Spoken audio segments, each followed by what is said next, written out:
pandemik ini akan tetap terjadi. Jadi setelah coronavirus atau COVID-19, sepertinya memang dicurigai akan ada lagi.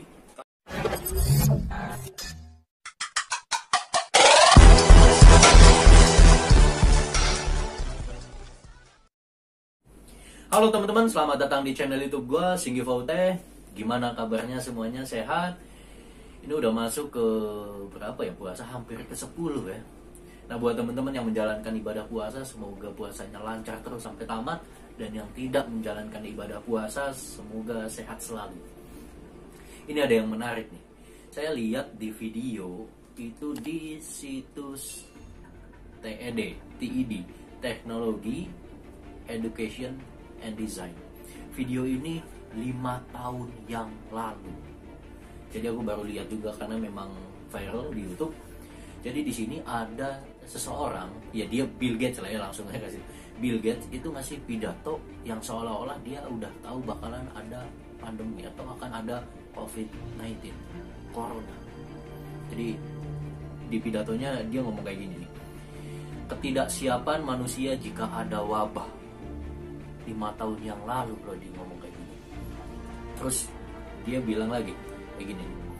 Di masa depan nanti ada hal yang akan merusak tetapi bukan seperti bom nuklir atau semacamnya, tetapi sebuah virus.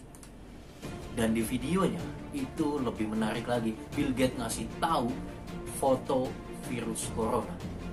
Nanti di sesi Kata Darko dikasih lihat videonya seperti apa. Dan teman-teman juga bisa lihat nanti di YouTube, itu banyak banget kok viral. Jadi seolah-olah Bill Gates tuh udah tahu bahwa ini bakalan terjadi gitu, pandemi ini. Kayak dukun ya. Ngalahin dukun malah, udah pasti kejadian. Nah, terus ada lagi video yang baru tentang Bill Gates juga ada yang menarik. Jadi ada video Bill Gates dan si Ellen DeGeneres. Dia tuh host, sebetulnya host di luar TV. Jadi Bill Gates ngomong, ini videonya dibikin pas wabah, jadi di rumah masing-masing. Itu juga nanti bakalan ada di sesi Kata Darko, videonya dikasih lihat. Si Bill Gates ngomong bahwa COVID ini itu tidak akan selesai setahun, 2 tahun, bahkan selamanya, kecuali dengan satu hal, yaitu vaksin. Jadi seolah-olah kayak mempromosikan vaksin gitu. Nah, sekali lagi makin mengerucut kan, ini tuh sebetulnya konspirasi dibikin atau seperti apa sih sebetulnya dijual itu vaksinnya sedunia dan mahal. Apakah ini memang konspirasinya? Ya salah satunya itu diantaranya Bill Gates, WHO pastinya kan, dan perusahaan farmasi besar di dunia. Ya, kita juga nggak pernah tahu itu ya. Nah, dan gue juga baca dari CNN Indonesia, dari Ibu Siti Fadilah, itu mantan Menteri Kesehatan Indonesia. Ibu Siti Fadilah itu bilang bahwasannya dia sudah menduga akan adanya virus baru setelah virus flu burung. Karena dari virus flu burung, Ibu Siti Fadilah itu sudah menemukan data-data yang valid bahwa itu sebetulnya adalah konspirasi antara WHO dan perusahaan-perusahaan farmasi dunia. Jadi sebetulnya katanya dibikin, terus nanti dikeluarkan vaksinnya dan dijual buat keuntungan seperti itu. Nah, jadi kalau misal memang benar adanya seperti ini, buat teman-teman ya udahlah ya, buat kaumnya kita nih, untuk kalangan orang biasa aja, ya udah yang bisa kita lakukan yaitu hidup sehat, sering cuci tangan, keluar rumah pakai masker, gak kemana-mana dulu kalau misal memang tidak sangat perlu. Dan satu lagi, jangan meyakini kalau misal corona ini adalah tentara Allah. Serius nih, bukan. Masjid-masjid juga di Jakarta banyak yang ditutup karena memang ya bukan tentara Allah. Jadi kita sendiri nggak usah, jangan wah ini tentara Allah, tenang aja, orang muslim tuh nggak akan tenang. Please, nggak seperti itu, percaya deh. Nah, untuk video yang tadi yang kita udah bahas, kita akan bahas lebih detail lagi di video Kata Darko. Oke lah ya, tanpa panjang lebar. Sebentar, yang belum subscribe boleh subscribe dulu, jadi biar saya lebih semangat lagi ngasih informasi-informasi yang bermanfaat untuk teman-teman semuanya. Oke, langsung aja, ini dia video Kata Darko. Ada satu hal yang mengganggu pikiran saya Sebagai seorang yang kalau di atas stage, saya suka mengaku kalau bisa memprediksikan masa depan, melihat jauh dan meramal juga. Nah, ini kali ini ada sedikit yang agak mengganggu pikiran karena saya ditunjukkan ada satu video. Video ini sekitar 5 tahun yang lalu. Di sini Bill Gates. Nah, kalau in case kalian semua nggak tahu Bill Gates itu siapa, Bill Gates ini adalah pemilik Microsoft, satu software house terbesar, dan dia juga adalah orang yang mempopulerkan PC atau home PC dan PC-PC yang lainnya. Dan ya, singkat cerita, dia ini sekarang menjadi seorang aktivis karena dia juga sudah, ya sebagai seseorang yang sudah hidup, sudah kaya raya, amat sangat kaya, dan dia mendedikasikan sisa hidupnya ini untuk membantu orang-orang. Jadi karena dia sudah kaya dan dia sudah nggak peduli lagi untuk menambah kekayaannya dan sebagainya, atau bisa dibilang dia ini mendedikasikan sisa hidupnya untuk menjadi seorang filantropis atau orang yang membantu orang lain dengan kekayaannya tanpa ada timbal balik.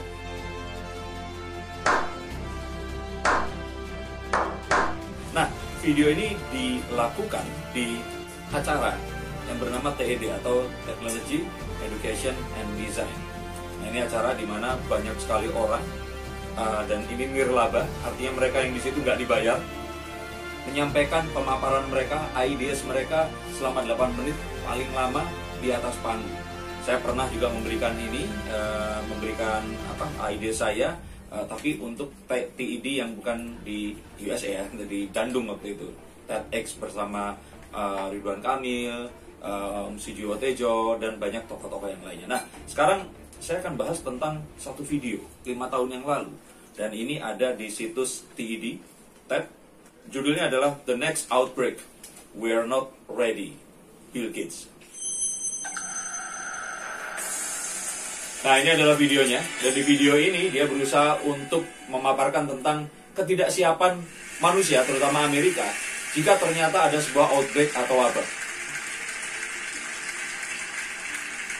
When I was a kid, the disaster we worried about most was a nuclear war.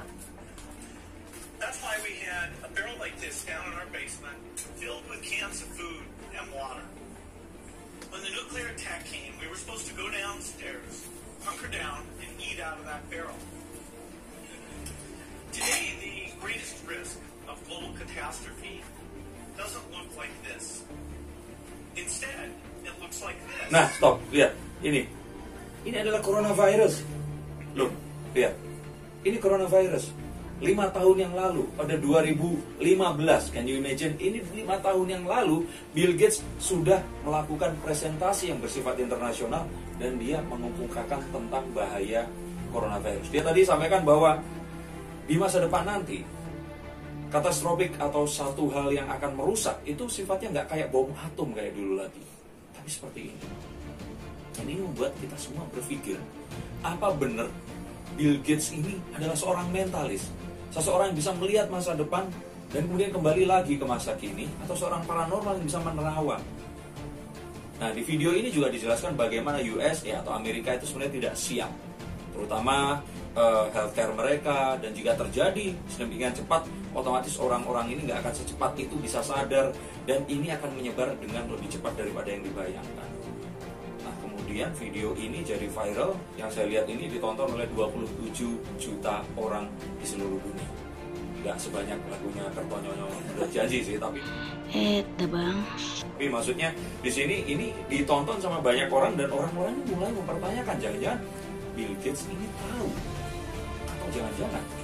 Nah, ada teori konspirasi yang bilang jangan-jangan Bill Gates ini diduga terlibat untuk membuat dan menyebarkan itu.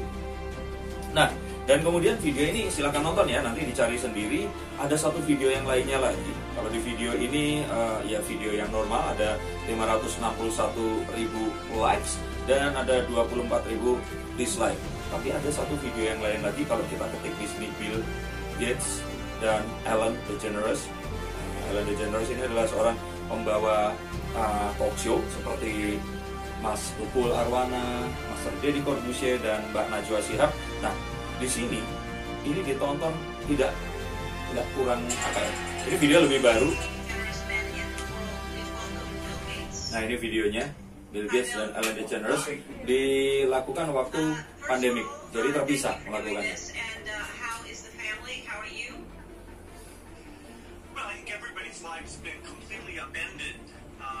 Oke, nanti kalian bisa nonton videonya. Saya pause di sini. Video ini ditonton oleh 1 juta orang, dan di video ini ada 18.000 likes, 26.000 dislikes. Di sini ini dikatakan bahwa Bill Gates ini sebenarnya sudah memprediksikan itu, dan di sini juga dikatakan bahwa seluruh dunia ini dengan adanya virus ini nggak akan bisa 100% terbebas kecuali satu hal diterapkan, vaksin. Nah, dia seakan-akan mencoba mempromosikan bahwa seluruh dunia ini harus divaksin, seolah-olah seperti itu ya. Apakah betul atau tidak, kita nggak bisa tahu, wallahu alam. Tapi dari semua yang saya pelajari dan ketahui, memang pada dasarnya ternyata virus corona atau COVID-19 ini menyerang seseorang dengan dosis yang berbeda-beda. Nah, kenapa kok dosis yang berbeda-beda seperti ditunjukkan di video ini adalah saat virus itu masuk ke tubuh manusia, mereka akan berusaha untuk secepat mungkin mengcopy dirinya untuk berkembang biak. Nah, kecepatan mengkopinya ini akan balapan dengan kemampuan imunitas tubuh kita untuk merespons hal tersebut. Nah, otomatis tiap orang akan memiliki dosis yang berbeda-beda. Nah, dari sini ini ternyata ada sesuatu yang menarik. Jadi saya nggak akan bahas video ini juga, silahkan nonton videonya. Tapi kita langsung menuju ke Indonesia, karena saya takutkan ini ada satu, ya memang ada satu teori konspirasi atau apa yang diduga ada di situ. Nah, ini saya lihat dari sebuah paparan yang disampaikan saat ada interview CNN Indonesia kepada ini mantan Menteri Kesehatan Indonesia, yaitu Ibu Siti Fadila, yang menyentil WHO atau WHO, Bill Gates, dan para pebisnis vaksin dunia. Oke, karena ini ada di Facebook, saya nggak tahu beritanya juga mungkin ada, tapi nggak akan sesingkat ini. Saya akan bacakan singkatnya untuk kalian semua. Oke, yang pertama adalah, apakah Anda pernah menduga sebelumnya bakal ada wabah lain setelah flu burung mereda, dan mengapa demikian? Nah, ini jawaban beliau. Ya, saya sangat menduga bahwa pandemik akan terjadi setelah pandemik avian flu atau flu burung H5N1. Karena dalam pandemik flu burung, saya berhasil menyimpulkan berdasarkan data-data yang valid bahwa ada konspirasi di balik pandemik flu burung. Yang saya tulis di buku SBB, saya nggak tahu ini buku apa. Konspirasi utama yang harus ada adalah WHO, dan konspirator lain adalah pihak-pihak industri farmasi yang akan menanggung keuntungan besar dari terjadinya pandemi. Ini beliau memaparkan demikian. Selama dua faktor itu masih merajai, maka pandemi tetap akan terjadi. Ini artinya dari poin pertama ini tadi adalah karena apa? Karena selama ini vaksin yang dianggap sebagai obat, karena memang virus itu nggak ada obatnya selain vaksin. Nah, itu dimonopoli oleh WHO, dan ini tadi perusahaan-perusahaan yang memang di bawah WHO ini tadi. Beliau sepertinya mencoba untuk menyimpulkan seperti itu. Dan apa yang membedakan situasi politik kesehatan dunia saat ini dengan masa wabah flu burung waktu lalu? Nah, beliau juga menjawab, politik kesehatan yang sangat berbeda. Dahulu, WHA atau WHA, World Health Assembly, sangat berperan dalam keputusan WHO atau WHO. Sekarang banyak organisasi kesehatan dunia yang lebih dominan. Dan tak pelak lagi, organisasi-organisasi itu pasti memerlukan dana yang saya tidak tahu dari mana asalnya. Nah, jadi ternyata dulu ada WHA dan WHO. Tapi sekarang nggak cuma ada itu, tapi banyak yang lainnya lagi. Organisasi tersebut tidak ada gunanya ketika terjadi pandemi seperti ini. Dulu WHO harus konsisten dengan aturan yang ada di IHR atau Regulasi Kesehatan Dunia. Jadi ini mungkin artinya adalah International Health Regulation. Pada 2005 kami bisa protes kalau itu dilanggar, tapi sekarang IHR itu diubah tidak seperti dulu, sehingga penetapan pandemik tidak transparan. Nah, ini poin yang kedua. Jadi poin yang kedua ini adalah ternyata ada satu badan yang sekarang itu ya nggak transparan kayak dulu lagi saat terjadi sesuatu. Artinya kita nggak tahu ini mulainya di mana, dan awal ini tadi jatuh korban berapa, sehingga berikutnya ini nggak bisa diprediksi. Nah, otomatis kalau yang pertama nggak ketahuan, berikutnya kan nggak ketahuan. Dan mengapa pandemi saat ini tak terkendali dan berujung pada penyebaran masif hingga melumpuhkan dunia? Nah, beliau menjawab bahwa saya heran China diam ketika ditetapkan sebagai PHEIC, Public Health Emergency of International Concern.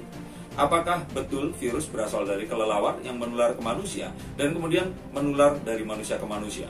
Baru sekarang dunia protes bahwa mereka dianggap tidak transparan. Kalau virus tidak segera ditransparansikan, maka bahayanya ya seperti sekarang. Seperti tadi poin yang kedua. Penularan tidak bisa dideskripsikan dengan tepat, sehingga sangat menakutkan, apalagi WHO menetapkan ini sebagai pandemik. Maka terjadilah hal-hal yang menakutkan di dunia. Menurut saya WHO gagap tidak mampu menghadapi pandemi COVID-19 ini. Bu Siti Fadilah mengatakan seperti itu. Berarti ada sesuatu yang disembunyikan. Kalau memang ini benar dan konspirasinya di mana, nah ini lebih menarik lagi. Bagaimana Anda melihat ilmuwan di penjuru dunia kini berlomba mencari vaksin COVID-19, termasuk diantaranya Bill Gates yang menguncurkan dana besar untuk memodali riset vaksin. Nah, beliau menjawab vaksin belum diperlukan pada fase ini. Vaksin belum diperlukan pada fase ini. Ini agak aneh. Fase sekarang virusnya masih berubah-ubah. Tidak akan bisa ditaklukkan dengan vaksin. Dunia tidak butuh vaksin saat ini. Ya, kecuali Bill Gates yang sangat concern terhadap vaksin. Bahkan sejak pertemuan di Davos 2017, ini Davos ini satu kota ya kalau nggak salah di Amerika ya. Dia sudah mengimbau negara kaya untuk menyiapkan vaksin bila ada pandemi. Dan sekarang Bill Gates diberitakan sudah mulai uji coba ke beberapa orang di satu negara tertentu. Bill Gates juga diberitakan mengatakan untuk membuat vaksin paling cepat 18 bulan, 1,5 tahun. Saya tidak mencurigai Bill Gates, tapi saya mempertanyakan Bill Gates pakai seed virus yang mana untuk membuat vaksin yang akan diuji coba itu. Seed virus itu artinya virus diambil, dilemahkan, dan kemudian nanti akan disuntikan lagi. Nah, seed atau bibitnya itu menurut Bu Siti Fadilah ini harus sesuai dengan setiap negara. Karena saat satu virus itu menjangkit satu ras tertentu, itu ternyata memiliki seed yang berbeda atau benih yang berbeda. Padahal, kata Bill Gates, membuat vaksin membutuhkan waktu setidaknya 18 bulan. Tapi sudah diberitakan Bill Gates mulai uji coba vaksin ke beberapa orang. Nah, kepada siapa Indonesia harus berpegang jika kelak dunia mengumumkan penemuan vaksin. Nah, menarik kan? Vaksin ini dibuat dari virus yang dilemahkan. Kalau virus yang dilemahkan berasal dari China misalkan, maka tidak cocok kalau dipakai di Indonesia, karena vaksin akan memacu timbulnya antibodi yang sesuai dengan antigen dari virus yang dilemahkan tersebut. Jadi dalam kasus ini kita akan kebal terhadap virus China. Lah kalau yang menyerang virus Indonesia, kita tetap aja nggak terlindung. Jadi kita harus membuat vaksin sendiri dari virus strain kita sendiri. Apa itu bisa? Nah, beliau tegaskan pasti bisa, asal ada goodwill atau kemauan baik dari pemerintah. BPPT sudah mulai membuktikan bahwa kita bisa dan harus disupport penuh. Tidak perlu vaksin dari luar walaupun diberi gratis. Ini pesan yang harus digarisbawahi dari Bu Siti Fadilah. Mengapa vaksinasi selalu diorientasikan sebagai ladang bisnis? Ya pasti, kalau sudah pandemi pasti WHO mengharuskan semua negara membeli vaksin. Barang yang harus dibeli dengan alasan keselamatan nyawa pasti akan menjadi komoditi dagang nomor 1. Vaksin bikinan sendiri dengan seed virus varian Indonesia jauh lebih tepat, apalagi bisa dibikin secara halal. Mafia-mafia internasional memaksa kita membeli vaksin yang dari mana? Seed virusnya kita tidak tahu dengan dasar anjuran WHO. Dan kalau kita tidak punya uang, World Bank siap memberi utang, tidak peduli utang kita semakin bertambah. Ini ada benarnya juga, dan sepertinya konspirasinya mengarah ke sana. Bagaimana Anda melihat peran WHO di balik penanganan pandemi COVID-19 atau COVID-19? Sudah saya katakan, WHO gagap, tidak mengerti esensinya pandemik, dan banyak hal yang dilakukan menjadi blunder. Mestinya Indonesia memimpin negara-negara lain untuk menuntut pimpinan WHO mundur karena tidak mampu menyelamatkan umat manusia di dunia dari pandemi COVID. Ini beliau ini memang agak vokal, karena konon katanya dulu itu karena kekeras kepalaannya ini, beliau itu sampai harus dicopot dan memang diperkarakan. Nah, WHO menaksir virus ini akan bersama kita untuk waktu yang lama. Sementara pakar epidemiologi UGM memperkirakan jika vaksin COVID-19 tak ditemukan dalam waktu dekat, penerapan social distancing di Indonesia bisa memakan waktu sampai 2022. Bagaimana Anda membaca situasi ini? Nah, saya nggak masuk SD. Yang relevan bicara seed virus COVID-19 strain Indonesia akan ditemukan adalah klinikus yang bekerja sama dengan virologis, bukan epidemiologis. Seed virus bisa ditemukan bila virus sudah stabil, artinya ketika pandemik mereda, physical distancing dalam rangka PSBB itu baik secara public health, tetapi di mata klinikus lebih dulu harus dilakukan screening masif serentak, baru dilakukan PSBB. Jadi pada saat kita dikurung sekecamatan atau sekabupaten, kelompok mana yang positif dan mana yang negatif jelas terpilah. Dengan demikian PSBB akan efektif. Demikian ini sebenarnya bisa juga dilihat, artikelnya ada di www.cnnindonesia.com, seperti ini, ada di sini. Nah, kalian bisa baca lengkapnya di sini, tapi tadi adalah pertanyaan dan jawabannya. Jadi monggo. Dan memang ternyata kita nggak bisa secara gamblang 1 tambah 1 sama dengan 2, karena memang ternyata sepertinya ada konspirasi di balik COVID-19 ini tadi. Dan vaksin yang ditemukan juga sepertinya saya lebih setuju dengan ini tadi, kalau ternyata vaksin ya memang akan sesuai dengan dari mana seed virus itu tadi diambil. Itu artinya kita akan lebih dibuat bertanya-tanya lagi ke depannya, kita harus menerima vaksin dari luar atau tidak. Tapi apapun itu, semoga ini semua akan membuat apapun yang ada di depan kita ini semakin terang.